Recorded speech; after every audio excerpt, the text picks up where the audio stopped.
Did you know Morse code? In a world of images, HTML and text speak, Morse code is still going 180 years after it was first devised.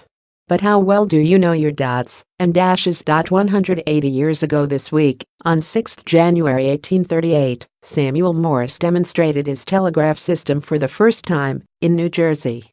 You might not know it was two Brits, Charles Wheatstone and William Cooke, who pioneered the first practical electric telegraph, and on 25 July 1837 exchanged messages for the first time between Camden Town and Euston.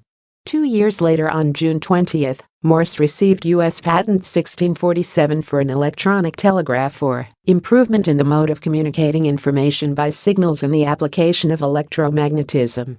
Electrical current pushed a magnet through moving paper tape, making an indentation. Morse worked with another inventor, Alfred Vail, to create the original Morse code, which could be used to translate the indentations into letters.